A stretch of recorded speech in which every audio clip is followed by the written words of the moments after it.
Can you hear me now? See, this is why we have to do this. Tell me if you can hear me now. Yeah? Sound? Because I'm going to keep on playing until you tell me that you can hear.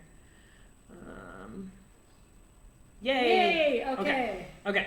All right. Yes, I need a bunch of thumbs up to know that you can hear us. Give me a thumbs up, and Yes. it's not just Kelly. Yes. Okay, good. Okay. Good. Yay. All right. Okay, Jeff, Maria, I'm hoping that you can play around with your sound. I'm hoping that that was just it. Clearly, I'm technically challenged. So I'll start that whole thing again. We'll just pretend. Hi, guys. Welcome to the Learning House. I'm Cori. Welcome. I'm Jackie. And we're going to be talking about homeschooling through the high school years right now. So thank you so much for joining us today and for persevering while we are technically challenged. We're going to just share a little bit about our own homeschooling experiences. And while we do that, please dump all of the questions into the Q&A here. We've only got an hour. We want to cover as much as possible. We've got less than an hour.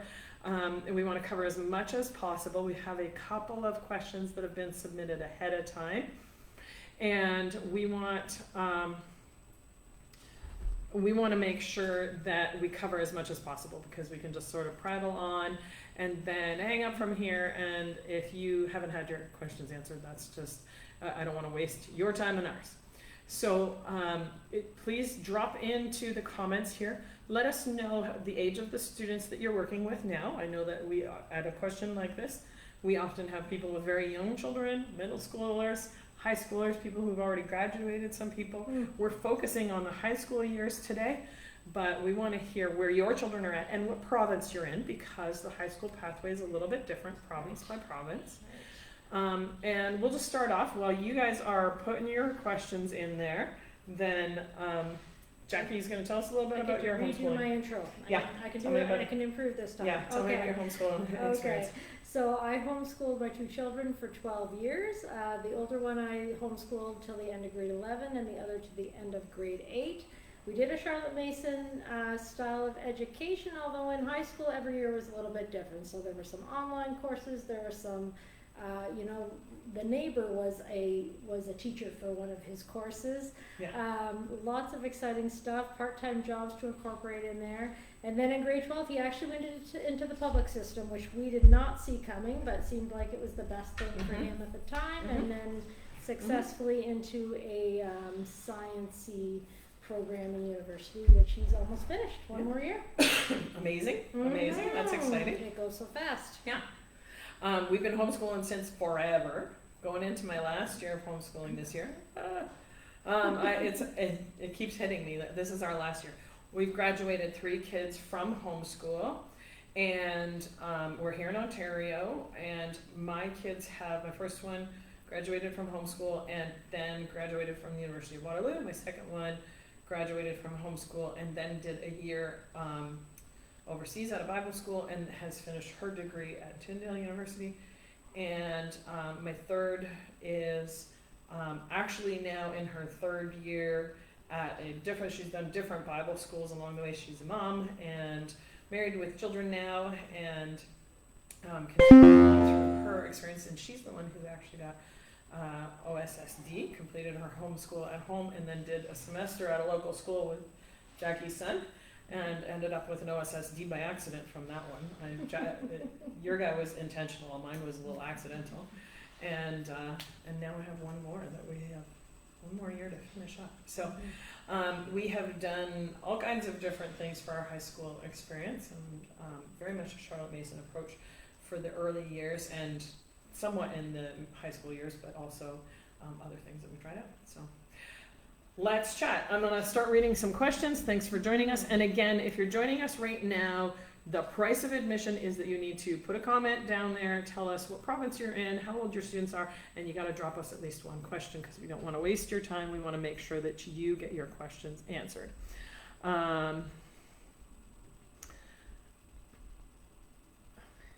Okay. First of all, I've got Marshall Artza, and maybe that's your name. Your question is about making sure the courses you teach at home are recognized if they want to rejoin the public system or go to post-secondary. So super good question, because that's something we all sort of wonder, like, how much do I have to follow a traditional high school system? You're in Manitoba, slightly different than here in Ontario, but not too different. So what do you think? What's your thoughts on that, Jackie? Yeah, so I guess my question would be to ask another question, is why is it that you want to get those courses recognized? So where is that student going eventually? Are they going to a school, a post-secondary institution where there needs to be accredited courses that need to be done through an accredited high school, online or otherwise? Or is this something where you want to just make sure that their education is a broad education and keep in mind what the requirements of the school system are? Yeah, with a local business, what's Oh yeah, sorry, it jumped up. Let's stay here. Jumped up. Here we are. Yeah. Yeah. So there is some value to knowing what the requirements are in the public system, but really we homeschool so that we can do an excellent job of educating the way that we want to do education. Yeah. Like big picture ideas are traditional schooling is about taking a raw product and giving them all the same inputs and getting out a standardized end result, right? Yeah. Now, all of these students that graduate have the opportunity to apply to college and or university and or trades and or da. So because of that, a high school base has this general education base that helps to prepare our students for just any contingency. And many of our own students we know don't need to have all of that, right? Like, you've got a kid that's focused. I know that I want to be an engineer. Do they need to do all the arts courses? It'd be good, makes you well-rounded, but do you need to? On the other hand, also pressing our children into this mold and saying, you've got to do an art and a phys ed and a French and an Indigenous Studies course and a depending on what province you're in, doesn't always serve well our students who may struggle but could be very successful in an area we could specifically prepare them for. So this is a student that's struggling with upper level writing or maths, but they know and they are talented in a specific trade. Why are we pushing them into that button? But that said, if you do want your student to go to a local high school for grade 11 or 12, you're going to want to be able to say, yeah, we did some arts, we did some geography, we did some history, to show so that they can get equivalent credit. And it also is just, it helps them to be well-rounded, right? Like, if I'm not terribly interested in arts, but and I never give my children that opportunity, then they may be missing out on something that they're actually really gifted and talented at. So those are the reasons why we would do that. How can we make sure that they are? In a homeschool setting, in most provinces, you can't. There's not a accreditation process for what we do at home. If there was, then everybody would be doing it, and the public school system would collapse, and we would just say, I'm going to beat to my own drum and show up for the exam. There are some provinces where you can do a 100% challenge exam, so I'm just going to show up for the exam. For the most part, what we want to do is keep our kids well-rounded, the English, the math, the science, because those are the core things, and the things that are most likely needed for post-secondary. But also the geography and the French and the history and the art and the phys ed and all of those things, because they would keep us well-rounded and could be used for getting credit at the high school level. I'm not sure that we're answering that because it's a very big question. But in Manitoba, the first thing I would do is look and see, what do I need to do to graduate in Manitoba, so that you know that you're covering. For example, Indigenous Studies is required in BC, it's not in Ontario. So make sure you do some of those studies if you may possibly want to go into a public school system. And the other thing that comes to mind is I know a number of homeschool students who have gone to public school at some point during high school, and their experience have really varied. So you somehow, I think as homeschoolers, we expect to go in there and expect them to want to see all the details of everything we did. But a lot of times the schools don't have time to deal with all that administration, and so it's kind of a sink or swim. So they will say, okay, we'll see how they do. We'll put them in their age appropriate level. They're big on that. Mhm. And then we'll see how they do. So you as a homeschooling parent want to make sure they're prepared for that, and you have your prerequisites, like that they have enough math to handle high school math in the system, that they have enough science, like physics, to handle grade 12 physics if what they're going into.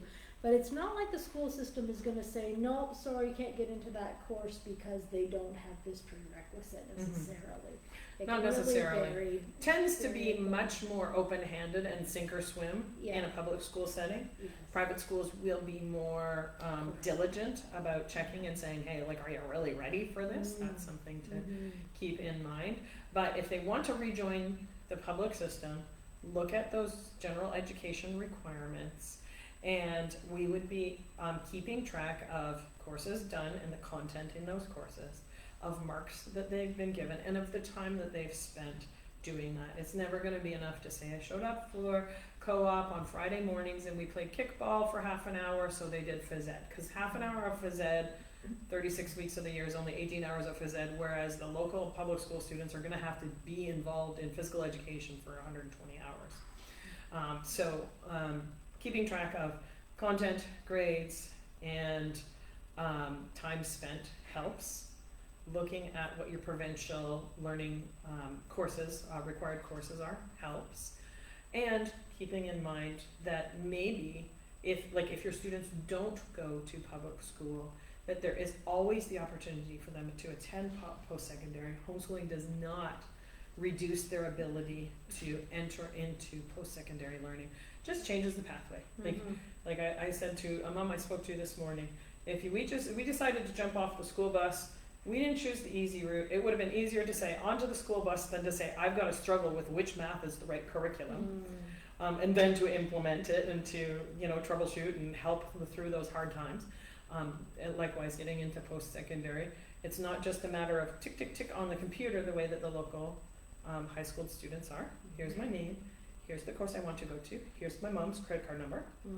And then the schools communicate. For us, it is a bigger process of communication, but our students certainly can get into post-secondary and are certainly as well qualified with the same inputs. So that's a big question and something we could talk more about. Let me keep on going here. Thank you for that question, and tell me if we have answered enough or if I need to clarify. Did I miss one there? Okay, Celine says, my daughter in 11th grade did 125 hours of sewing apprenticeship with a local business. What's the best way to save that for her transcript, and could it count as a full credit in Ontario? Absolutely. You posted on the event page earlier. Celine, I'm sorry, I was looking for questions earlier and I didn't find them, so thank you for reiterating that. Yes, we can put that on a transcript. One thing that I would always tell people is that your transcript is very much like your resume. And so I might write that up as a co-op course because I went and I worked and learned while I was working. For another application, I might say, hey, in this case, it might have been more beneficial to have a co-op course. In this case, it might have been more beneficial to have a course. And so a different application, I could write that down as a course. Not telling something that's untruthful, but just like if I wrote my resume and I was applying for a job in a restaurant, I might write up my experience differently than if I was applying for a job where I had to do a lot of office work. So same experience, but I can highlight different parts or describe it in a different way. Yes, I would probably write it up as a course. What would you do? Yeah, I would, what I thought of, I think co-op is a brilliant way to do it. I would have thought maybe an arts course. Like, I find that when I go on to Google and I just ask for high school codes, I don't know if it's like this in other provinces, there's lots of documents on there that will describe lots of different course codes, and that's really helpful, trying to find something close. It doesn't need to be exact. Like, our kids are doing all kinds of interesting, unique things that are not going to fit well into a box, and that's a wonderful thing. But finding a code that's close is fair. Yeah, because what we're trying to do is communicate well with the next educator, and the next educator doesn't have any need to figure out what homeschooling means, because it can mean something different for everybody. But the onus is on us to communicate well, so we talk in terms of courses and grades and stuff. that's not the way that we have to live our homeschool, but it's the way we need to describe our homeschool. And so you've quantified 125 hours. Clearly, you've recognized that we quantify a course in terms of time, content, because it's about sewing, and we'll give a grade, even if it's an anecdotal grade, right? Like, especially in Charlotte Mason education, there's not so much, you got 97% on this, or 37% or 87% on a particular writing assignment or something, but that we talk sort of anecdotally. We have, this has been well understood, this needs to be developed, but we can give those grades, whether they're letter grades or number grades. Yeah. Grades and course codes are the language of the public system and of the Christian school system. So it helps them to understand what we've done in homeschool. Yeah, and I very much, and I will always recommend that, go onto Google and type in, you're in Ontario Synod, you're going to write Ontario High School Course Code Sewing, and or like seamstress, home economics, like pull together the words, the key words that would describe that. You'll get a list of courses, and it might say Toronto District School Board, here's a course, and it's just like a course catalog. Take that course code and put that into Google, and now you'll have a description. Does that match what you've done? Does another one match a little bit better? Did you do all of the stuff in here except for a little bit of something? So maybe we should add something to that to call it that. As long as it's roughly 80% equivalent, that is considered appropriate for the formal process of granting equivalencies here in Ontario. So that's. I hope that helps. Tell me if you have more questions. We're just going to keep going, and maybe we'll do a little bit quicker. Cheryl, how does homeschool work for co-ops for high school in Ontario?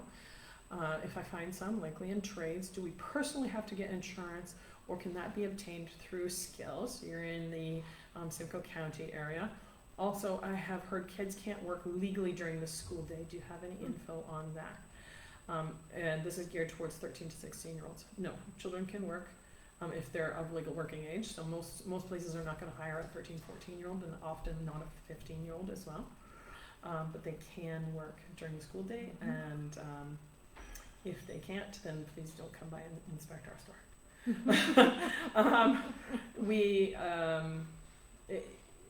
The insurance issue, did you deal with co-ops at all with your kids? I did not deal with co-ops. My daughter will be doing one next term for the first time. Okay. Yeah.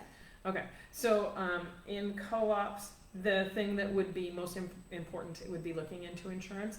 Most local homeschool groups do not have that coverage. Skill does have an insurance coverage for events. It probably wouldn't cover co-ops, but you should check into that with Skill.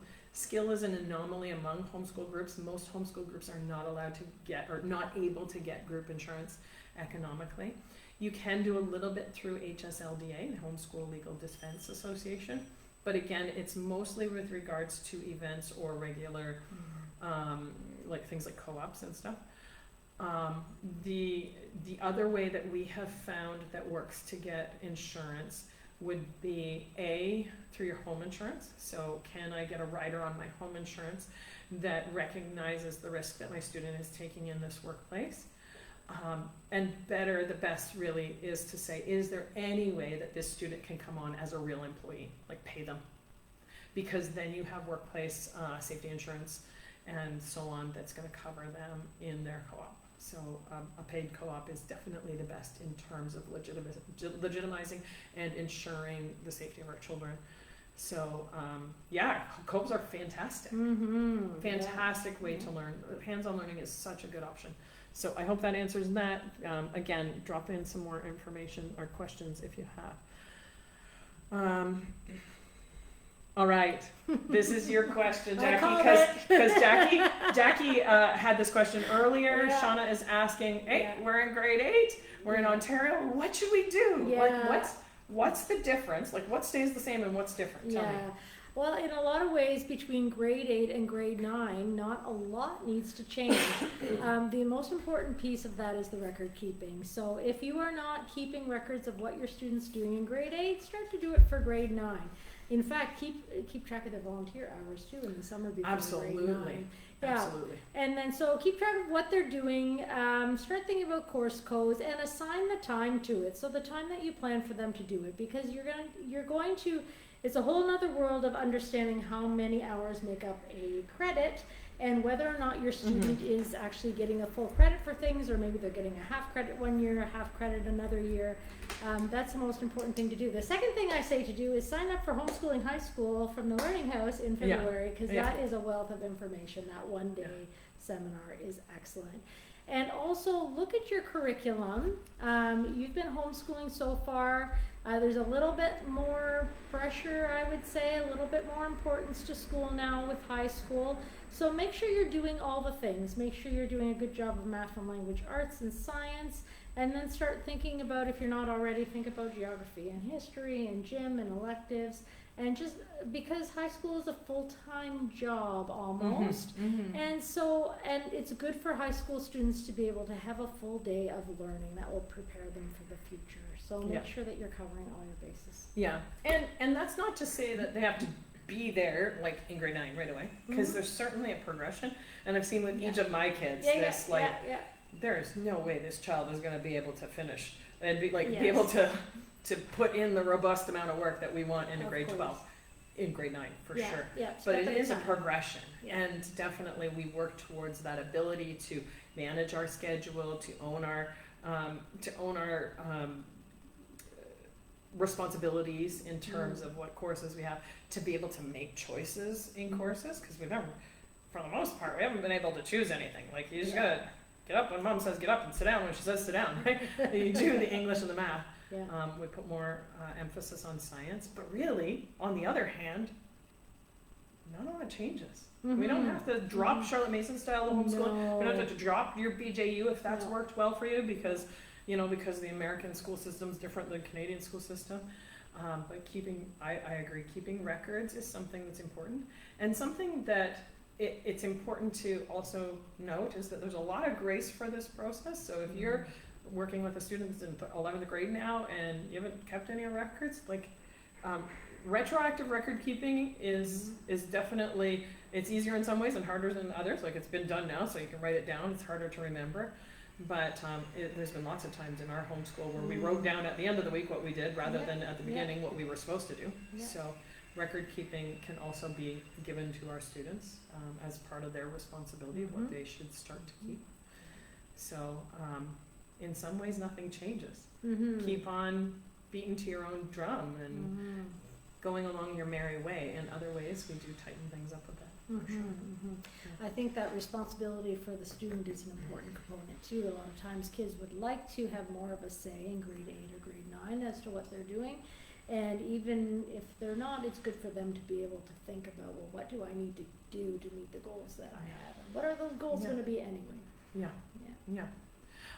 Jackie, this one will be up your alley too. Maria is asking, she has a grade 10 student that struggles with grade level work.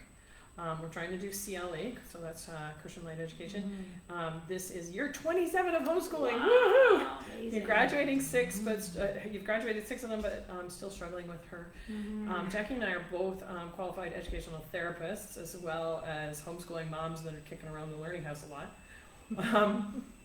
So working with students who have different abilities in the high school years, what changes? What would you say we are going to do differently with a kid who has exceptional needs? Well, I would say keep on doing what you've been doing. You've been, for 27 years, making curriculum work for you.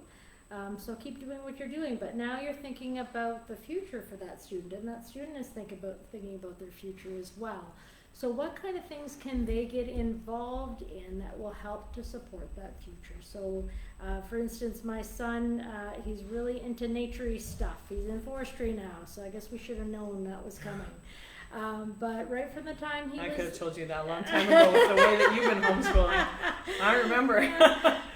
But yeah, so there was an opportunity for him to connect with our neighbor early in his high school years, and initially they just started off fishing and talking about the environment and forests, And then they worked, they collected wood and they worked on the lathe and they did wood turning. Wow. And that actually, when we went to his university for the first time and we toured there, I looked around the labs and it looked like his bedroom.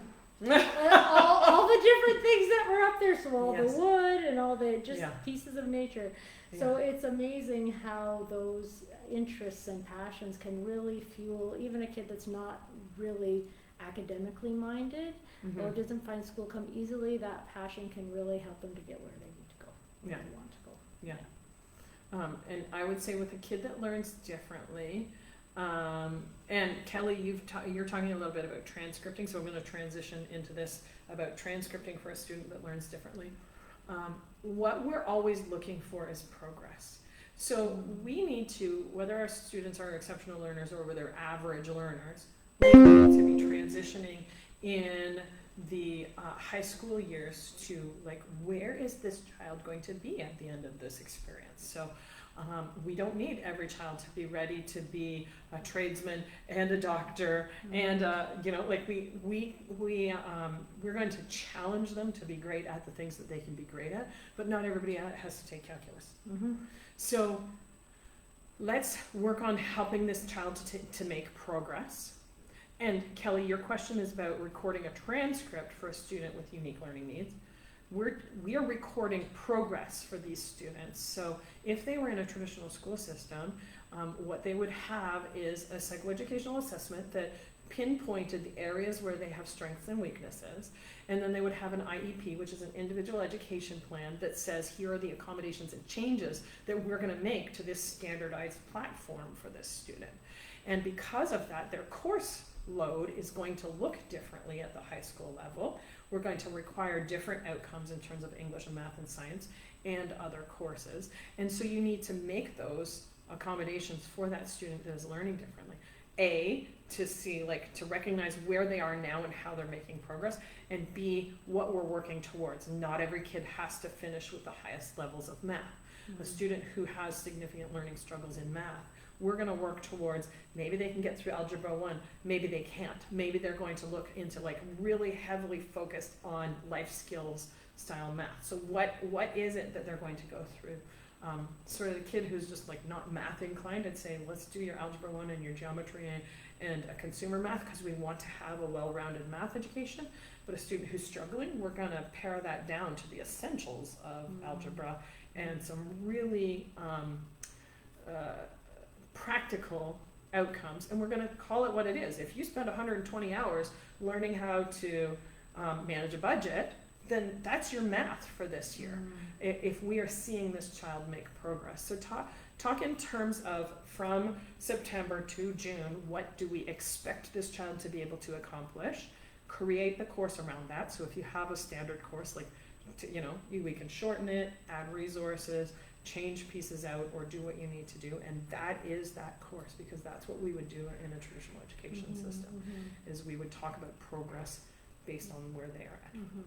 And that makes sense too, because when you're making a transcript, you're thinking about the reader, you're thinking about the person who's eventually going to get that transcript and maybe need to accept that student into school or into training of some sort.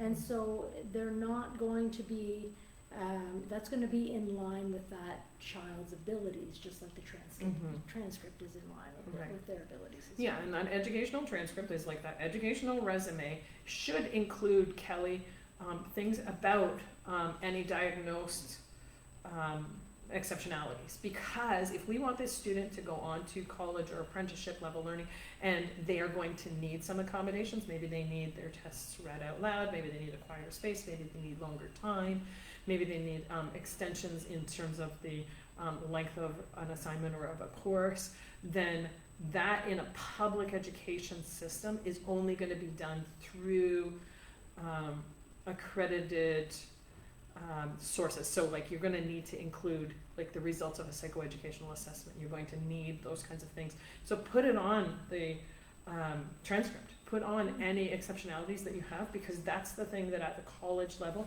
can be used, as long as they're not old. Like if it's like 10 years old, that psychoeducational assessment doesn't mean much.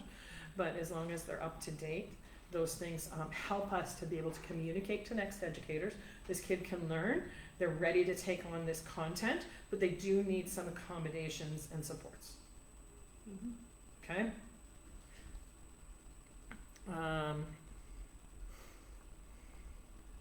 Ooh, all right, Francine's talking here about homeschooling a student who wants to get into a professional dance career. Have you had any experience or conversations along this line?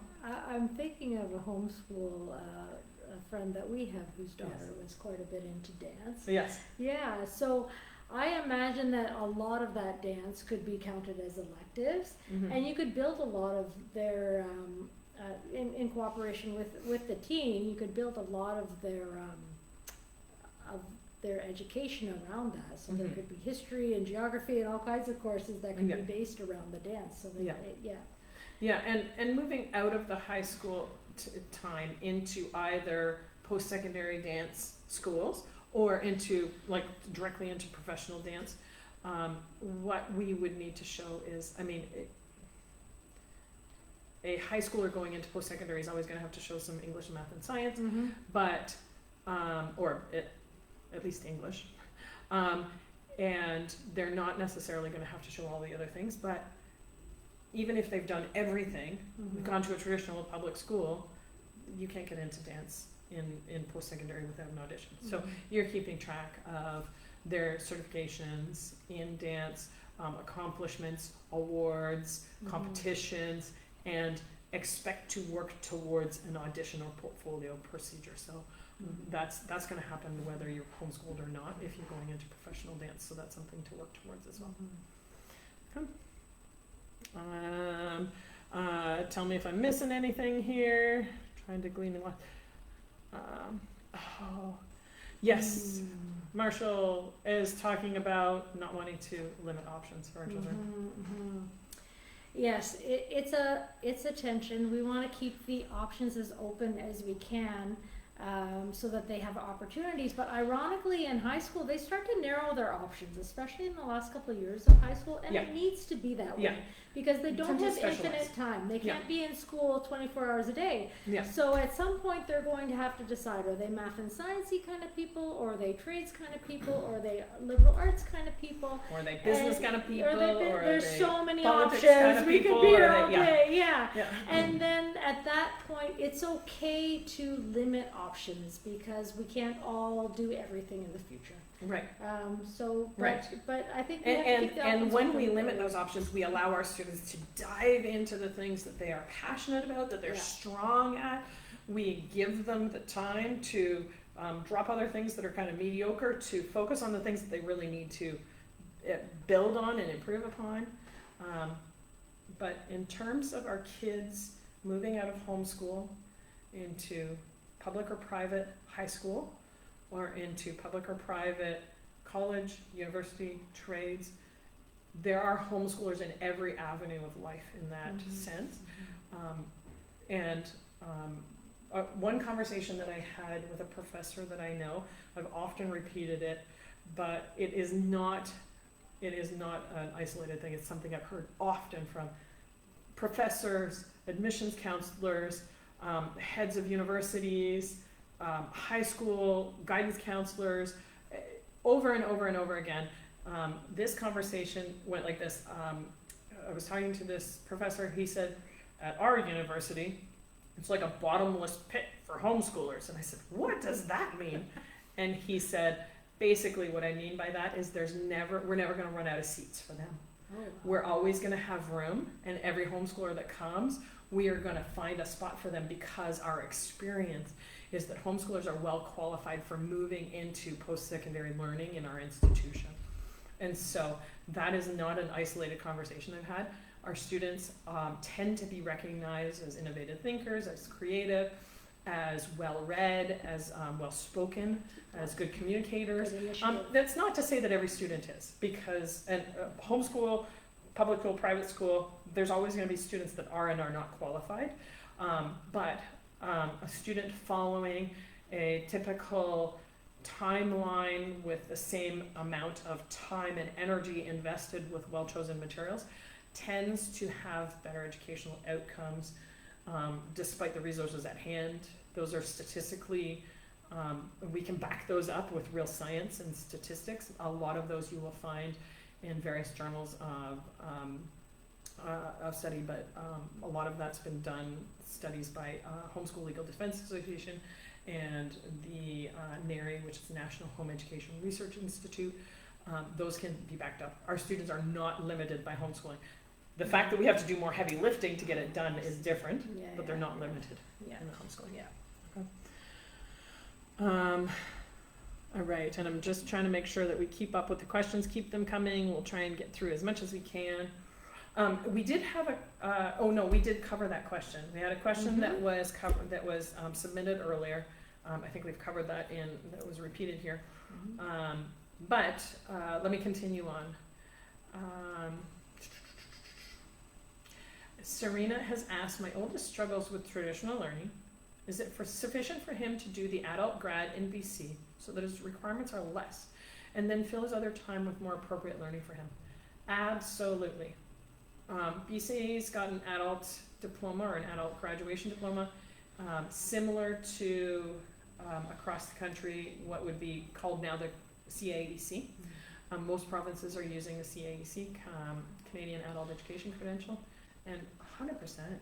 Like there's like, that's one of those reasons why we would say, like this idea that our children have to have a provincially accredited diploma to be ready for life is a misnomer, because it puts a lot of extra pressure on students who maybe don't need to do all of that. For sure. So, yeah, there are several different options for students to get a stepped down, simplified grade 12 equivalency, like CAEC, used to be called the GED. It's now called Canadian Academic Education Credential. Locally in Ontario, all of the colleges have something called ACE, but there's various names for that, Academic and Career Entrance, which give a grade 12 equivalency. They aren't, for the most part, those can't be used for university applications and entrance, but they can for college and apprenticeship. And if our students are struggling learners, they're probably not going towards university. However, there are students who can go through something like a CAEC, an adult ed diploma, go to college, and then move into a university pathway from there. So it doesn't limit them. Certainly very appropriate for many, many students to not burden them with, oh, you didn't do your arts credit. Should do arts, it's good. But if you don't, we can still be well-rounded people who are ready to contribute to society, provide for a family, be a functional adult.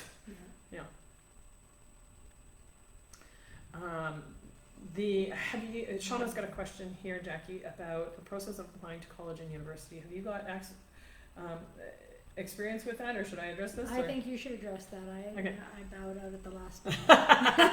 Okay. Now I'm going to describe mostly from the perspective of an Ontario student. Now I know that there's similarities and differences across Canada, and Shauna, maybe you can clarify if you're in Ontario or whether I'm sort of barking up the wrong tree. But in Ontario and most provinces, you're going to go to an application center. So in Ontario, there's so many universities. You go to the OUAC, Ontario University Application Center. For college, we would go to, I think it's College Info or something very generic like that. I haven't got it on the top of my head. You're going to go on there and you're going to hit the application button. At that point, for the university one, your name, your address, your phone number, your mom's credit card number, and a program number, a program code, which is usually a 3-digit code. You're going to put that information in. Before that, there's a little bit of sorting. Are you a local student who is graduating from an Ontario high school in the next 6 months or in the last 6 months? Thereabouts, I'm rounding off. Are you an international student? Are you something else? We're going to choose the something else, and it actually leads us to are you homeschooled? Yes, I am. Click. And then they put in that information, name, address, phone number, credit card number, program number. Our students generally can choose 3 programs. If they want to choose, they can't narrow it down, they want to choose 4 or 5, you pay an extra bit. For the Ontario application process, it's about $150, and you're going to pay $50 for every additional one. So tell them to narrow it down. You're going to pay also for any private school. So say they're going to apply to Redeemer University, apply to Tyndale University, apply to Heritage. Those are all private Christian schools. They aren't part of this Ontario University Application Center. That's only public schools, so you also pay a fee to apply there. Sometimes they waive it because they're businesses that want their students to come. They'll, but you're going to apply same way: name, address, phone number, credit card number.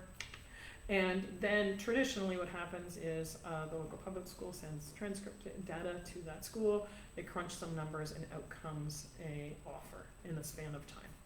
That tends to happen around December to January that we put in the applications, and invitations to attend schools will come anywhere from January through May. Private schools will really extend that season. They will extend that even right up to a couple days before school opens. And for our homeschool students, sometimes that takes longer because we don't have as much data we're just not crunching numbers. And for our homeschool students, because there's not a public school just sending numbers, they are dealt with individually. They're dealt with by a real person who's going to ask real questions. And we as parents and the student that we're sitting beside, parent and student are going to get together and answer any questions that they have. What transcript do you have? Do you have an international transcript? Do you have any accredited courses? Will you do this test for us? Do you have a portfolio? If you're applying for that dance program, you're going to have to provide some sort of a portfolio of accomplishments and an audition and so on. And then, just like public school students, we wait, and then we get offers of admission or letters that say, at this time, we're not qualified, da, da, da, da, da. So I hope that helps. That's a little bit generalized, but tell me if you have more questions about that.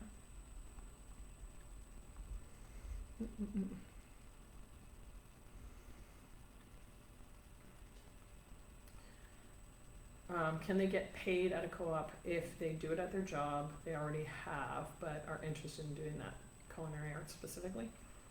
So, yeah. Yeah, they can get paid. Yeah, yeah. A lot of our students who are working students, we should call these things co-ops. Students who are working on a family farm. I talk to a lot of parents who have students working on a family farm. Like this kid's doing a lot of heavy lifting every single day, and they know far more about managing a farm than I would, right? They have learned. So if they are learning while they're working, call it a co-op. Yeah. Absolutely. And congratulate them for making money while doing it, for sure.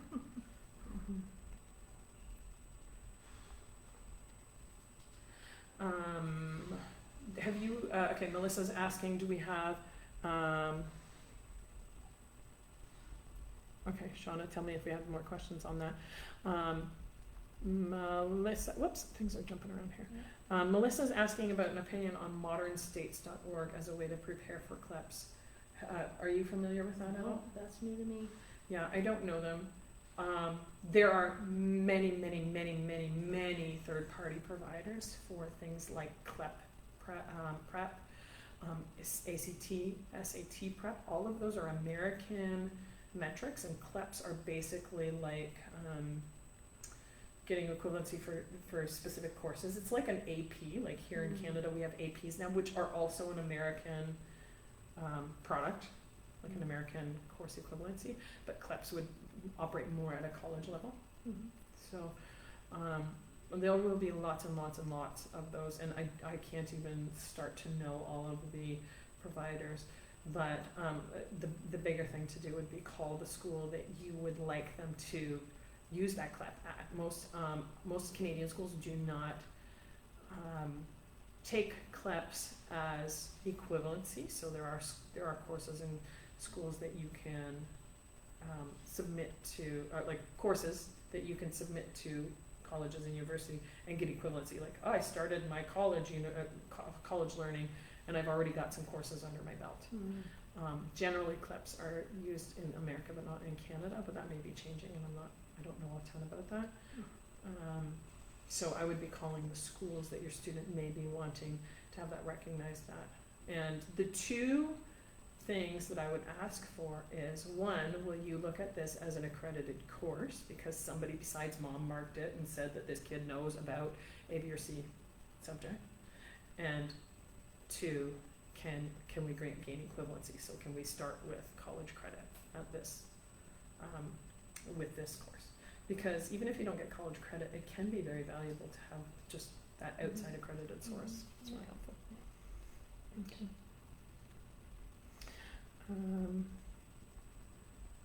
Whoops, here I'm trying to, whoops, that's.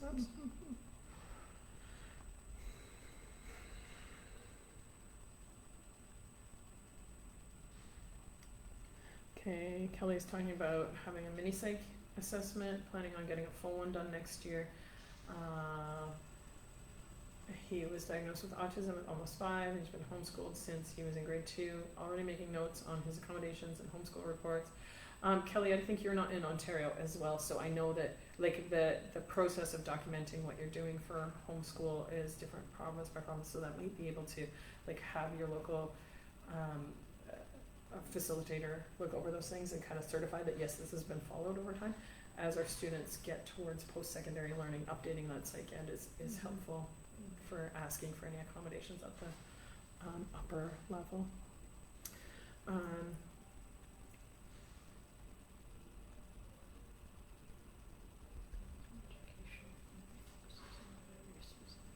Anna, yes, we do provide consultation services that help students build their educational pathway that focus on a very specific career path. We do this every day. We love it. Our consultations are free always at the Learning House. Jackie and I and others on our team are doing these consultations, and we love it. And one of the things that I really love is just sitting down with students themselves and thinking through, like, what do we need to do? What are the options? What are the courses that would support that? Who do we need to call? That kind of thing. I'm not going to be the one calling your college or university for you, but we can make a list of things that we that our students need to ask when they call, and we can check in and stuff after that. We do have the Builders Club where we keep in closer contact with the members in our Builders Club. You can join the Builders Club to just have that regular support for several times a year, getting together and talking through like what's the plan, what are we going to do next, how did that go. But otherwise, certainly our consultations, usually there's a lot of families we get in touch with once a year, and even recently I did a consultation with teenage guy, and then a couple days later with his brother, and we each of us sat down and chatted through what their goals were, what they loved doing, what was going well, what they were falling behind on, and the things that they needed to work on. And they are they'll probably give us a call back next year. It's what we love to do. So those are the things that we often do. Not a problem. I love doing that kind of stuff. You talked about the Help for Homeschooling High School course as well. This is something that I should make known to you. We do this, we try and do this every year. Whoops, I've got bits and pieces falling out of it. So we do a sample portfolio that's printed with a whole bunch of documents in it, sample transcripts and reading lists and report outlines, course descriptions and so on. And then the full course, there's a whole notebook here for taking notes, and again, a whole bunch of samples of pages. This is not going to show well on there, but sample pages in the back, and then the bigger part of the course now is recorded. It's about 6 hours of content, maybe 7, as well as probably about 45 templates for various things. We usually do that in February. I'm not sure whether it will happen sometime in 2027. I'm not sure whether it'll happen in February or later. And if you can't show up in person in Bradford or online, then you can get your hands on this. It's on our website, Help for Homeschooling High School. Goes into all of this stuff much more in depth. We do have teenagers that come to that. Mostly it's parents. But Help for Homeschooling High School can also be something that will help with a lot of these questions. We've only got about 5 minutes left, and you got another appointment in a few minutes. But yes, good questions, Marshall. Have you heard of homeschoolers that qualify for scholarships? Actually, I have spent a good amount of time in the last couple of days processing scholarship applications here at the Learning House. So we have actually expanded our scholarship program this year to 8, which is taking up a lot of time. We had a lot of applications, and sorting through them all, and there's so many really qualified students. But the Learning House, we're in our 3rd year now of offering scholarships, and this year we have 8 scholarships that we're giving out to students who have homeschooled, graduated from homeschool, been homeschooled for at least their high school years, graduated from homeschool, and do not have a provincially accredited diploma. That means that my 3rd kid, she wouldn't apply because she accidentally got her provincially accredited diploma, but that's fine. She doesn't apply either because she's a kid of the staff. And that are going on to college or university studies. So definitely there are, our students generally qualify for entrance scholarships as well. And then there's also lots of other stuff at like local community level, you know, through your workplace, through, you know, Rotary Club and all that kind of stuff. The things that our kids don't, like, they don't qualify for are, you know, ones that they're giving out at the local high school. Yeah.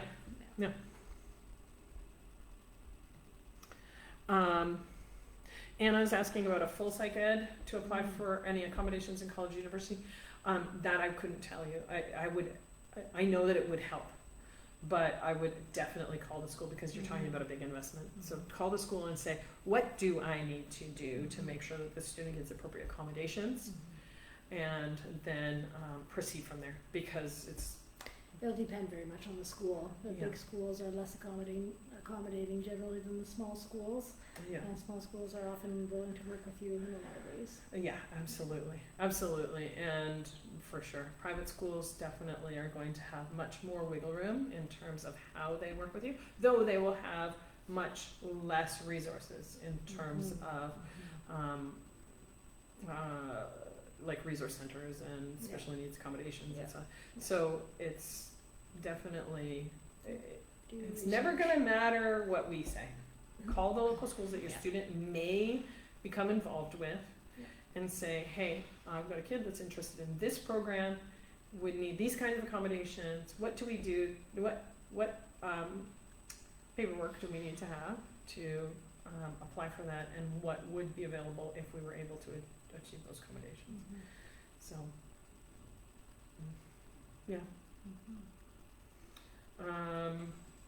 thanks guys for hanging out. We've covered a ton, and you get some fantastic questions. You know that Jackie and I and others on our team are available to do consultations regularly. We love doing that. This is a super busy time of year, so we do tend to be booked up, but we have some spaces and would be happy to chat with you. Besides, we have a fantastic team here at the Learning House. We have more than 20 people on staff, about 25, 30 people on staff, and most of them have some homeschooling experience, whether they're homeschooling parents or homeschool students or graduates.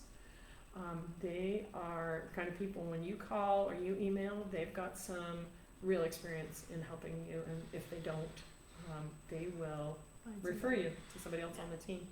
So we love serving homeschoolers. We're homeschoolers ourselves, so we just are really most passionate about making sure that you're successful, and we want to do all that we can to help with that. I'm going to be doing with somebody else another Q&A on, I think it's the 2nd. I think it's Tuesday. We're going to look that up. It's on the Facebook page. It's going to be in your email. It's going to be in all kinds of places. It's on our event page on learninghouse.ca. So if you have more questions, this is going to be a general Q&A, not specifically about high school, but we can talk about high school. We can talk about special needs accommodations. We can talk about your favorite spelling curriculum. We can talk about all of the things when we do that next week. So thanks for joining us today.